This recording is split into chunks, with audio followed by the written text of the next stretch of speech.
Bab 889. Pertemuan adalah takdir. Di bawah halangan H.H. Aera dan pemuda gendut bernama Dadung, meskipun Logan Sakta ingin menghajar laki-laki menyebalkan di depannya, dia tetap mendengarkan nasihat dan tidak melakukan sesuatu pada Kenzi. Karena H.H. Aera adalah gadis cantik yang sangat seksi, Logan Sakta sangat tertarik pada H.H. Aera. Ia tidak ingin meninggalkan kesan buruk pada H.H. Aera sebagai pria yang dewasa, namun pikiran yang sederhana, dan suka menggunakan kekerasan untuk menyelesaikan masalah. Dia menunjuk Kenzi dan berkata dengan nada tinggi, "Jika H.H. Aera tidak menghentikanku, aku akan memukulmu sampai mati hari ini. Sekarang, segera pergi dan jangan ikuti kami lagi." Setelah H.H. Aera menarik Logan, dia juga memperingatkan Kenzi. "Pria tampan, tolong jaga dirimu. Jika kamu mengganggu kami lagi, saya tidak dapat menjamin dia tidak akan melakukan apapun padamu. Saya harap kamu dapat melihat situasinya dengan jelas dan jangan cari masalah." Setelah mengatakan itu, H.H. Aera mengabaikan Kenzi. Dia menyeret Logan Sakta dan pria gemuk bernama Dadung, terus berjalan ke pegunungan yang dalam dan hutan tua. Sepertinya dia tidak mau repot-repot untuk mengatakan beberapa kata kepada orang-orang seperti Kenzi, yang tampaknya lebih rumit. Kenzi memperhatikan mereka berjalan pergi dan tidak terburu-buru mengikuti mereka. Karena mereka tidak ingin diikuti, Kenzi berencana untuk membiarkan mereka melangkah lebih jauh, tertinggal jauh di belakang mereka, menjaga jarak yang jauh. Itu bukan karena Kenzi takut pada pemuda kekar bernama Logan Sakta. Dengan kemampuan Kenzi, bahkan 100 Logan Sakta mencoba menyerangnya, mereka semua akan berakhir dengan kematian yang tragis. Tapi bagaimanapun juga, Kenzi bukanlah tipe orang gila dan suka menimbulkan masalah. Yang dia inginkan hanyalah mencapai tujuannya, bukan membunuh orang. Kenzi sengaja berhenti di bukit kecil dan menyaksikan mereka bertiga menyeberangi sungai kecil dan melintasi lembah di kejauhan. Setelah mereka berjalan setidaknya 1 mil, Kenzi berangkat perlahan dan mengikuti rute mereka. H.H. Aera dan lainnya berjalan di gunung. Ketika mereka berbalik, mereka menyadari bahwa Kenzi masih mengikuti mereka jauh di belakang. Namun, jarak antara kedua belah pihak sudah sangat jauh. H.H. Aera dan yang lainnya hanya dapat melihat sesosok tubuh kecil di sana, masih berjalan dengan santai di dalam gunung. Dalam hal ini, H.H. Aera dan yang lainnya hanya bisa marah dalam hati. Tidak mungkin bisa berlari kembali dan memarahi orang itu agar tidak mengambil jalan yang sama, kan? Aku curiga ada yang salah dengan IQ anak laki-laki lemah itu. Mungkin dia tipe anak desa yang belum pernah melihat wanita cantik. Saat dia melihat kecantikan H.H., dia berubah menjadi fanboy bodoh seperti itu. Dadung, pemuda gemuk itu menggumamkan sesuatu, mencirikan perilaku Kenzi sebagai perilaku mengejar bintang dari seorang penggemar fanatik. Namun, setelah mendengar ini, H.H. Aera diam-diam tidak senang. Sebagai selebriti internet baru, ia sering diikuti, difoto secara diam-diam, dan dilecehkan oleh orang asing. Ia sangat curiga bahwa pria yang masih menolak pergi dan mengikutinya dari jauh ada di sini untuknya. Dia mengutuk secara diam-diam. "Dasar cabul." Kemudian dia berbalik dan berkata, "Abaikan dia. Ayo berjalan lebih cepat. Aku tidak percaya, kita tidak bisa menyingkirkannya." Setelah mendengar ini, mereka bertiga mengencangkan tas di punggung mereka, lalu berjalan menyusuri jalan, mengambil langkah panjang, dan buru-buru melintasi pegunungan dan punggung bukit. Selebriti medsos live streaming seperti H.H. Aera dan lainnya sering pergi ke pegunungan untuk melakukan siaran langsung di luar ruangan, sehingga mereka punya kekuatan dan daya tahan kaki yang sangat baik saat bepergian di pegunungan. Namun, setelah berjalan hampir 3 jam, mereka semua merasa sedikit lelah. Ketika mereka berbalik, mereka menemukan bahwa lelaki itu masih mengikuti mereka dari kejauhan, berjalan perlahan dan santai. Sepertinya jalan pegunungan yang terjal ini tidak terlalu sulit baginya. Tanahnya seperti datar, dia berjalan kaki dengan mudah dan tanpa tenaga sama sekali. H.H. Aera melirik ke arah Logan Sakta dan si gemuk Dadung, dan diam-diam terkagum-kagum di hatinya. Dia berpikir bahwa pria yang terlihat seperti anak laki-laki polos itu akan kelelahan dan ditinggalkan, tetapi dia tidak menyangka bahwa pria itu masih mengikuti dari jauh. Sungguh menakjubkan. Mereka berjalan begitu cepat, tetapi mereka tidak bisa menjauh darinya sama sekali. Orang itu pasti orang gunung. Dia terbiasa berjalan di jalan pegunungan. Kita tidak bisa menyingkirkannya. Logan Sakta berkata dengan marah, sedikit terengah-engah. Dia baru saja berjalan selama 3 jam. Meskipun secara fisik dia cukup kuat, dia tetap merasa sedikit lelah. "Lupakan saja, ayo cari tempat untuk istirahat dan biarkan dia sendiri." Aera melihat sosok yang sudah sedikit lebih besar di kejauhan dan merasa bahwa pria itu hanyalah seekor lalat yang mengganggu, selalu mengelilinginya dan tidak dapat diusir dia. Saat ini, cuaca di pegunungan berubah, dan hujan mulai turun. Perbedaan suhu di pegunungan sangat besar, jika berada di alam liar dan tidak sengaja basah kuyup karena hujan, akan mudah sakit. Maka mereka bertiga melanjutkan perjalanan dan bergegas mencari tempat untuk bersembunyi dari hujan. Tidak lama kemudian, mereka bertiga melihat sebuah tambang terbengkalai di sebuah bukit yang gundul. Entah sudah berapa lama tambang itu ditinggalkan. Tidak ada peralatan dan tidak ada tempat tinggal manusia. Namun, bungalow tua bertingkat rendah masih ada. Mereka bertiga berlari menuju lokasi tambang itu meski hujan semakin deras. Di dalam rumah bata bobrok, ketiga orang itu berlari masuk dengan tergesa-gesa dan menemukan bahwa sudah ada orang di sini. Dua orang laki-laki yang kekar dan kuat, mengenakan pakaian penduduk desa biasa, salah satunya berkepala botak, mengkilat dan kulit hitam, seolah-olah rambutnya tidak pernah tumbuh, lebih botak dari kepala botak para biksu. Kedua orang kuat itu memecahkan jendela dan mencoba membuat api dengan kayu. Pada saat itu, mereka melihat Aera, Logan Sakta, dan si gemuk dadung bergegas masuk. Mereka berhenti dan memandang ketiganya dengan waspada dan mata bersinar. Ah, maaf mengganggu, kami datang ke sini untuk berteduh dari hujan. Aera, Logan Sakta, dan si gemuk dadung tidak menyangka akan bertemu orang lain di hutan belantara ini. Mereka tertegun sejenak, lalu Aera memaksakan diri untuk tersenyum dan berkata. Kedua pria kuat itu saling memandang dengan waspada. Pria botak itu tanpa sadar mengatupkan kedua tangannya dan berkata dengan senyum munafik. Pertemuan adalah takdir. Kalian bertiga tidak perlu bersikap sopan, istirahat saja di sini. Aera dan yang lainnya tersenyum sedikit. Apakah kamu seorang biksu? Orang botak itu memberi hormat dengan satu tangan terkatup. Dia jelas seorang biksu, tetapi dia mengenakan pakaian penduduk desa, yang membuatnya terlihat sedikit tidak seperti biksu. Pria botak itu tidak menjelaskan, tapi berkata sambil tersenyum. Aku bisa dianggap setengah biksu. Omong-omong, izinkan saya memperkenalkan diri. Nama saya Alu, dan nama dia Ken. Seperti kalian, kami juga pengelana. Pria kuat berambut pendek di sampingnya, mengangguk sedikit sebagai salam. Melihat pihak lain mudah diajak bicara, Aera dan lainnya tersenyum sopan, menyebutkan nama mereka, dan berjabat tangan dengan mereka dengan ramah. Tak lama kemudian, kedua kelompok yang datang untuk berteduh dari hujan itu bekerja sama menyalakan api unggun, lalu duduk bersama, melepas pakaian basah, dan mengeringkannya sedikit. Logan Sakta melepas bajunya, memperlihatkan otot-ototnya yang terikat erat, dan menggunakan tongkat kayu untuk mengangkat pakaian di atas api. Aera ragu-ragu sejenak, dan akhirnya berdiri dan melepas pakaiannya yang basah kuyup. Saat dia melepas sweter yang dia kenakani, dua bola bulat dan penuh yang ditutupi oleh kemeja bagian bawah tipis itu bergoyang dan siap melompat untuk keluar. Pria kuat berambut pendek bernama Ken melihatnya dan tidak bisa menahan jakunnya, matanya panas menatap. Senior Alu, wanita bernama itu, aku ingin menculiknya. Pria kuat bernama Ken menemukan kesempatan, mencondongkan tubuh ke telinga pria botak bernama Alu, dan berbisik. Senior Alu memandang Aera yang sedang duduk di seberang memanggang pakaian dengan penuh kekaguman, lalu tersenyum main-main dan berkata dengan suara rendah. Jangan terburu-buru, mari kita diskusi dengannya dulu dan lihat apakah dia bersedia ikut dengan kita. Bab 890. Pelajaran buat si sombong.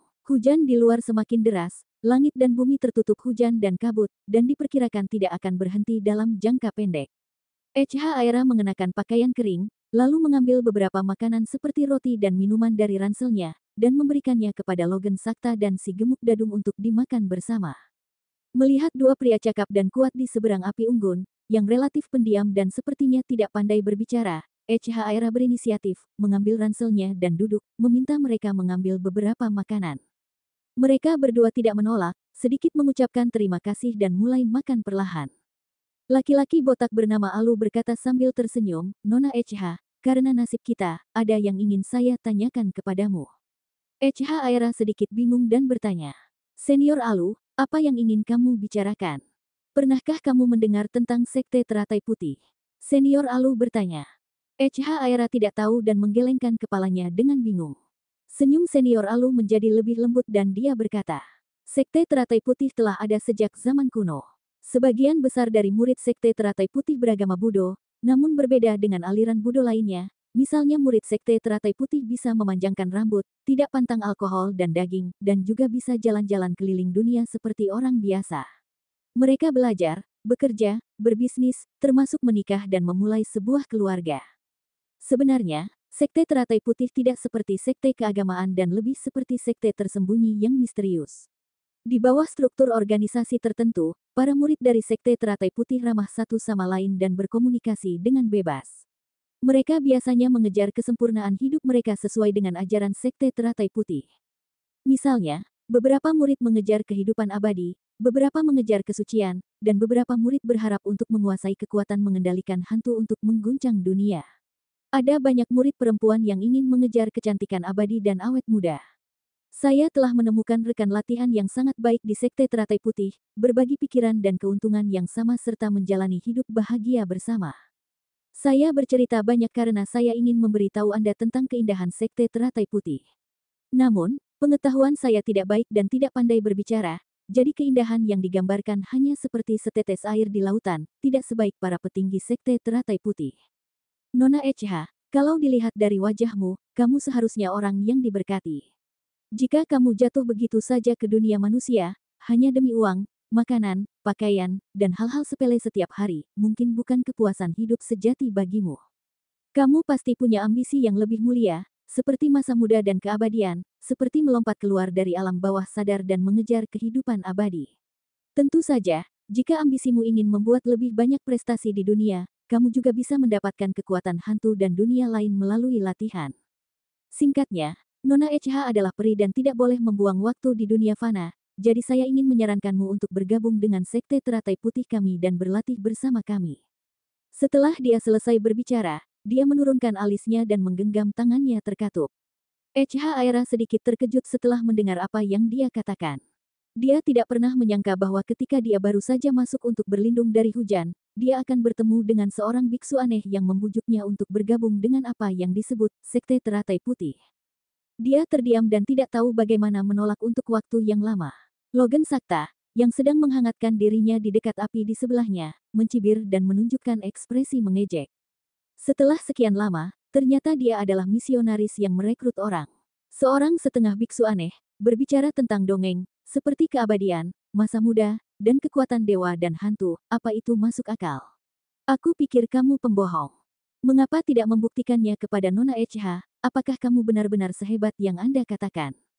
Beraninya kamu kasar kepada sesama penjaga sekte.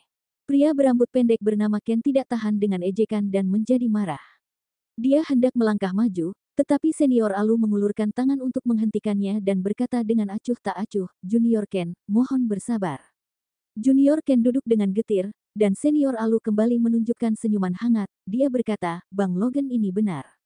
Biasanya, murid sekte teratai putih tidak akan memamerkan bakat mereka dengan ceroboh, tetapi hari ini, untuk dengan tulus mengundang Nona Echa bergabung dengan sekte kami, maka saya harus memamerkan kemampuan teratai putih saya. Saya telah mempelajari pengetahuan rahasia sekte untuk waktu lama. Dia memandang Echa Aira dan bertanya, Nona Echa, lihat berdasarkan penampilan dan corak kulitku, menurutmu berapa umurku? 35, tidak lebih dari 40.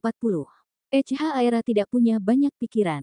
Dia berseru bahwa senior Alu penuh dengan energi dan berpandangan cerah. Dia tampak seperti pemuda bagaimanapun cara memandangnya.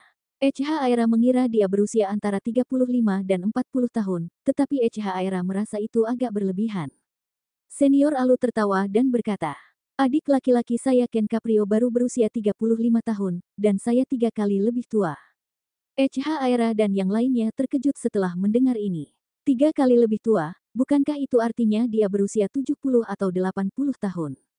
Ketika Junior Ken melihat perubahan ekspresi mereka, dia hanya mencibir dan berkata, pelindung Dharma Kuil kami Vajra Alucardi punya kemampuan untuk mempertahankan penampilannya dan abadi.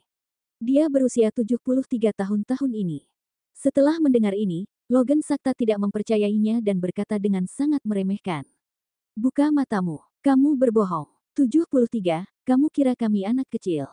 Dia membungkuk lagi dan berkata dengan sinis. Senior Alu, kenapa tidak memberitahuku apakah kamu manusia atau hantu?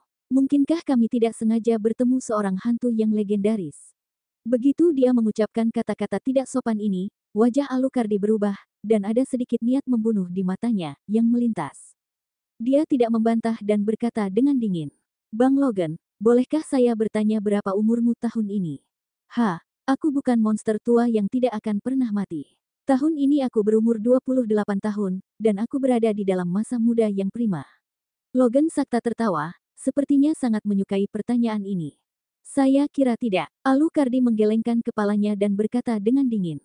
Saya kira Anda berusia lebih dari 70 tahun. Setelah mendengar ini, H.H. Aera, si gemuk dadung, dan Logan Sakta sendiri semuanya tercengang. Logan Sakta membuka matanya lebar-lebar dan bertanya. Alu, apakah kamu gila atau buta? Matamu yang mana yang melihat bahwa aku berumur lebih dari 70? Alucardi tersenyum kejam, aku tidak buta, kamu seperti ini, memang tampak seperti berusia 70-an. Begitu dia selesai mengatakan ini, Alucardi tiba-tiba melangkahi api unggun, dan dengan kecepatan kilat, meraih pergelangan tangan Logan Sakta. Logan Sakta bereaksi dan hendak melepaskan diri, namun tiba-tiba denyut nadinya menegang, seluruh tubuhnya tiba-tiba mati rasa dan lemah, ia menjerit kesakitan dan jatuh dengan lunglai. Nona H.H., perhatikan baik-baik, berapa umurnya? Alucardi menyipitkan matanya dengan dingin dan berteriak, huh. Dia memegang gerbang denyut nadi Logan Sakta dengan satu tangan, mengubah tangannya yang lain menjadi telapak tangan, dan menamparkan pusar Logan Sakta. Pada saat yang sama, aliran udara kuat yang tak terlihat tiba-tiba meletus di sekelilingnya, seperti angin yang bertiup dari tanah. Pakaian di atasnya tubuhnya membengkak dan berfluktuasi dengan cepat, seolah diaduk oleh gelombang udara. Di mata H.H. Aera dan si gemuk dadung yang terkejut, mereka melihat Logan Sakta menjerit dan gemetar di bawah telapak tangan Alucardi. Dia tidak tahu bagaimana hal itu bisa terjadi. Di bawah kekuatan telapak tangan Alucardi yang terus-menerus, dengan kecepatan yang terlihat dengan mata telanjang, kulit Logan Sakta yang terbuka mulai menjadi kendur dan layu, keriput, dan wajahnya penuh kerutan. Rambut hitamnya juga cepat beruban dan rontok, seperti rumput layu.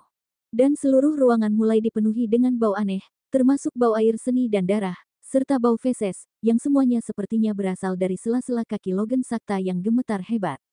Plak, Alucardi berhenti mengerahkan kekuatan telapak tangannya dan tiba-tiba melepaskannya. Logan Sakta jatuh dengan lembut ke tanah, dengan genangan air yang besar di bawahnya. Melihat penampilannya sekarang, dia tampak kuyu dan punya rambut putih jarang.